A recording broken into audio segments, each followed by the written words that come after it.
नमस्कार दोस्तों क्या आपको आपके घुटनों से नीचे आपकी टीबिया हड्डी के ऊपर यानी आपकी सिन बोन के अलोंग दर्द रहता है। स्पेशली अगर आप कोई स्पोर्ट्स पर्सन है, रनर है, या फिर आपने अभी अभी दौड़ना शुरू किया है या कोई हार्ड एक्सरसाइज आपने की है, उसके बाद से आपको आपकी सिन बोन के ऊपर दर्द रहता है। तो इस तरह के दर्द का मुख्य कारण होता है सिन स्प्लिंट या सिन बोन पेन, जिसको कि हम मीडियल टीबियल स्ट्रेस सिंड्रोम भी बोलते हैं। और आप चिंतित अपनी समस्या को लेकर, तो आज का वीडियो आपके लिए।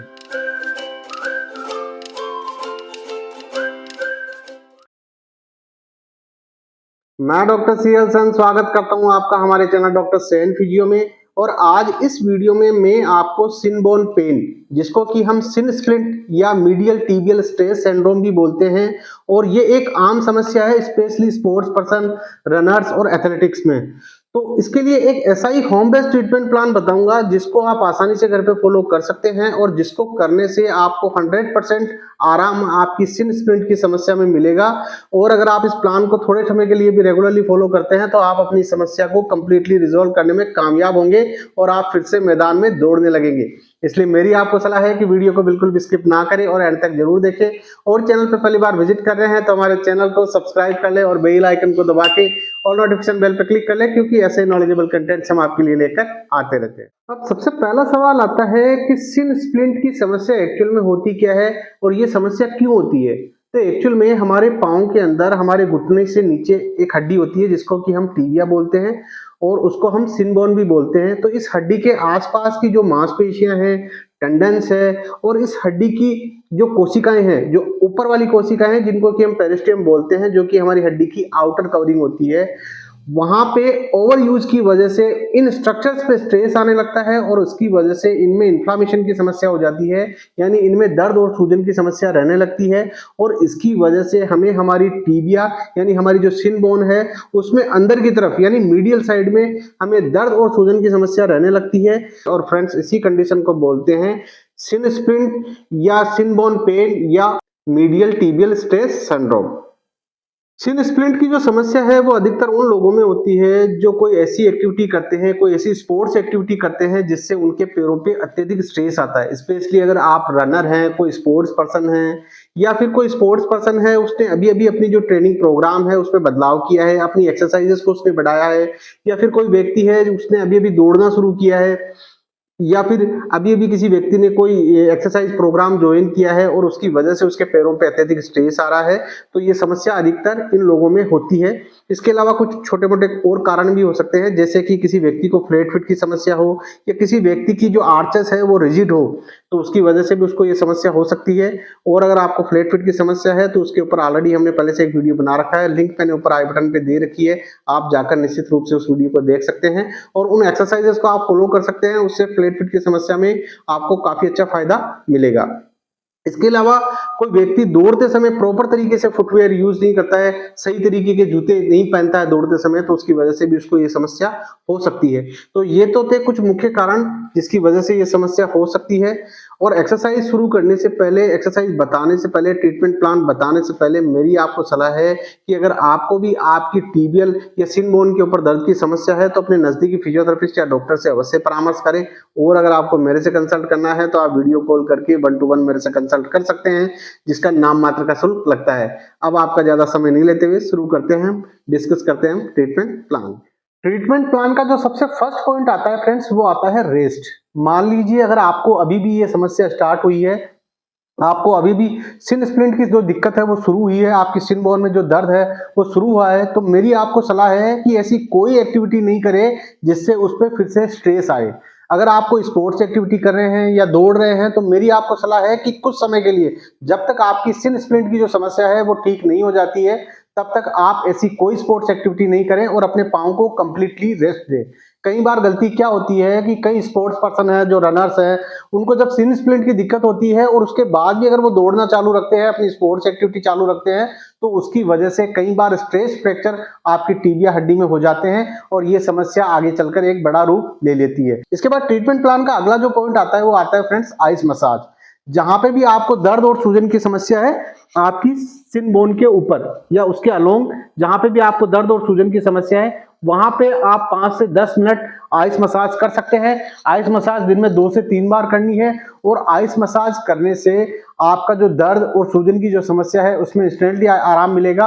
अब वहां पे जो सूजन है वो भी कम होगी, वहां पे जो इन्फ्लामेशन है, दर्द है, वो भी कम होगा और इससे आपकी जो समस्या है वो इजीली रिजोल्व हो जाएगी और रेस्ट और आइस मसाज से ही आपकी जो समस्या है वो काफी हद तक कम हो जाएगी।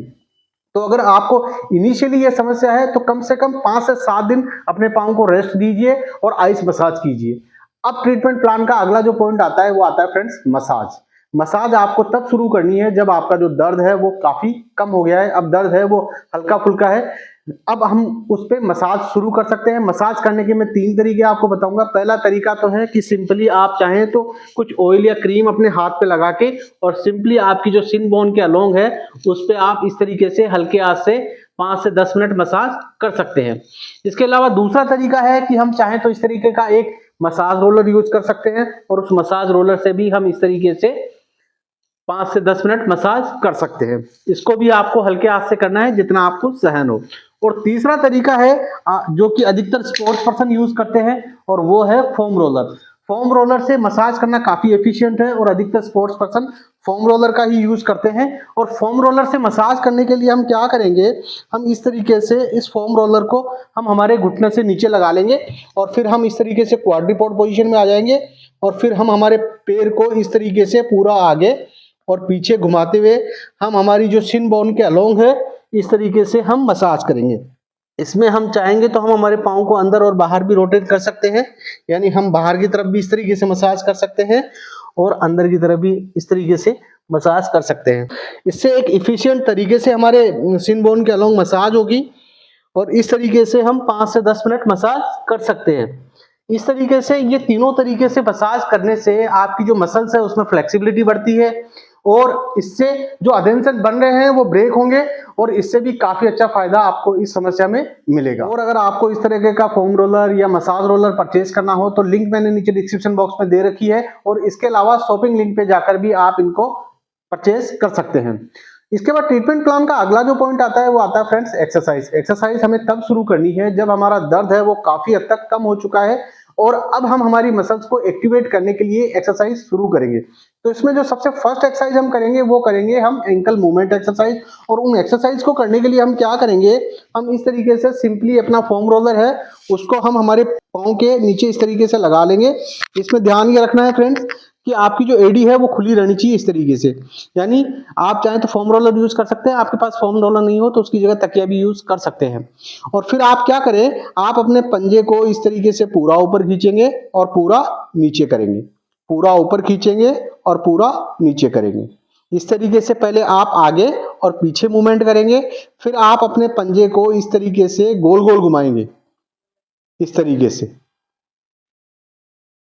क्लॉकवाइज और एंटी क्लॉकवाइज दोनों डायरेक्शन में आपको ये एक्सरसाइज करनी है। और इस तरीके से इन तीनों मूवमेंट के आपको इनिशियली 10 रिपीटेशन करने हैं, फिर बढ़ाते हुए 15 और 20 रिपीटेशन तक आप इन तीनों मूवमेंट के कर सकते हैं। और इन तीनों एक्सरसाइज को आप दिन में 2 से 3 बार फॉलो कर सकते हैं। और एंकल मूवमेंट एक्सरसाइज करने से आपके पाँव के अंदर जो ब्लड सर्कुलेशन है वो इंप्रूव होगा, वहाँ न्यूट्रिशन सप्लाई बढ़ेगी और वहाँ की जो हीलिंग प्रोसेस है वो एक्सेलरेट होगी। और वहां पे अगर कोई एक्सीड्यूट जमा है, कोई एडेंशन बन रहे हैं तो उनको ब्रेक करने में भी मदद मिलेगी। अब ट्रीटमेंट प्लान का अगला जो पॉइंट आता है वो आता है मसल स्ट्रेंथनिंग एक्सरसाइजेस। और मसल स्ट्रेंथनिंग एक्सरसाइज हमने तब शुरू करनी है जब हमारा दर्द है वो बिल्कुल खत्म हो चुका है, अब किसी भी तरह के कोई दर्द नहीं है, लेकिन अब हमें हमारी पाँव की जो मांसपेशियां हैं उनको स्ट्रेंथ करना है, मजबूत करना है ताकि हम फिर से मैदान में दौड़ सके। तो मसल स्ट्रेंथनिंग एक्सरसाइज करने के लिए हम क्या करेंगे, हम इस तरीके से एक फोम रोलर लेंगे और एक थेराबैंड भी हम इसमें यूज करेंगे। थेराबैंड से हमारे को रेसिस्टेंस लगाने में आसानी होगी और इसको हम क्या करेंगे, इस तरीके से हम थेराबैंड को हमारे पाँव के अंदर हम इस तरीके से थेराबैंड को हम हमारे पाँव में इस तरीके से लपेट लेंगे। फिर हम क्या करेंगे, हम एक सिरे को हम हमारे हाथ में इस तरीके से पकड़ लेंगे इस तरीके से। और फिर हम क्या करेंगे, इसमें जो सबसे फर्स्ट एक्सरसाइज जो करेंगे वो करेंगे हम हमारे पंजे को इस तरीके से पूरा नीचे करेंगे। एक सिरे से हम थेराबैंड के पकड़ के रखेंगे और फिर पंजे को हम इस तरीके से नीचे करेंगे, 1 सेकंड रोकेंगे देन रिलैक्स। पंजे को पूरा नीचे करेंगे, 1 सेकंड रोकेंगे देन रिलैक्स। पंजे को पूरा नीचे करेंगे, 1 सेकंड रोकेंगे, देन रिलैक्स। इसके बाद इसमें दूसरी जो मसल स्ट्रेंथनिंग एक्सरसाइज हम करेंगे, उस एक्सरसाइज को करने के लिए हम क्या करेंगे, हम थेराबैंड के एक सिरे को दूसरे पाँव में इस तरीके से लगा लेंगे। फिर हम क्या करेंगे, हम हमारे पंजे को इस तरीके से पूरा ऊपर खींचेंगे, 1 सेकंड रोकेंगे, देन रिलैक्स। हम हमारे पंजे को इस तरीके से पूरा ऊपर खींचेंगे, 1 सेकंड रोकेंगे, देन रिलैक्स। हम हमारे पंजे को इस तरीके से पूरा ऊपर खींचेंगे, 1 सेकंड रोकेंगे, देन रिलैक्स।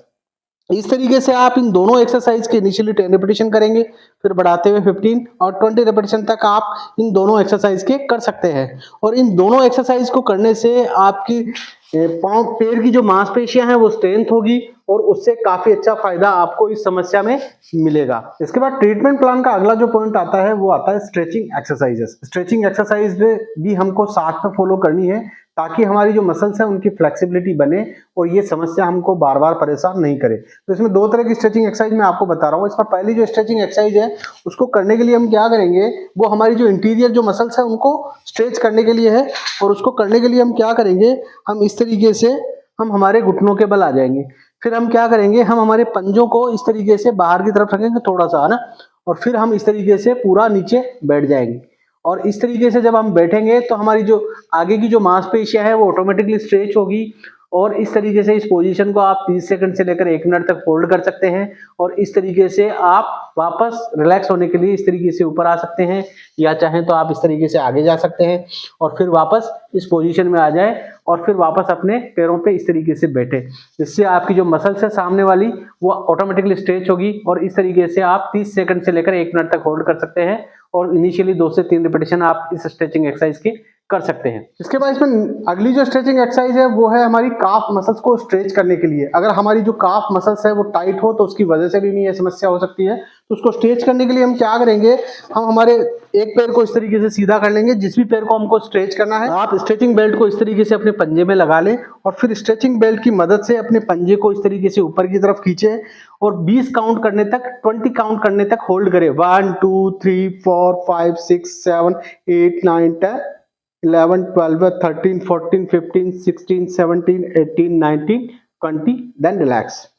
अपने दोनों हाथों से अपने पंजे को ऊपर की तरफ खींचे, 20 काउंट करने तक होल्ड करें और इस तरीके से आप इस एक्सरसाइज के इनिशियली 3 से 5 रिपीटेशन कर सकते हैं और बढ़ाते हुए 10 रिपीटेशन तक भी आप इस स्ट्रेचिंग एक्सरसाइज के कर सकते हैं।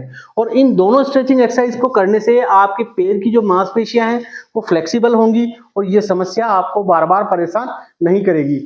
तो स्ट्रेंथनिंग एक्सरसाइजेस के साथ साथ स्ट्रेचिंग एक्सरसाइज भी करना बहुत जरूरी है। आशा करता हूँ मेरे द्वारा दी गई जानकारी और एक्सरसाइजेस आपको समझ में आई होगी। फिर भी अगर आपके मन में कोई सवाल हो तो आप कमेंट बॉक्स में कमेंट करके पूछ सकते हैं। मैं कोशिश करूंगा आपके हर एक सवाल का जवाब देने की। और अगर आपको वीडियो पसंद आया हो तो लाइक एंड शेयर जरूर करें और चैनल पर पहली बार विजिट कर रहे हैं तो हमारे चैनल को सब्सक्राइब कर लें। मिलते हैं अगले वीडियो में नए टॉपिक के साथ, तब तक के लिए bye bye, thanks for watching.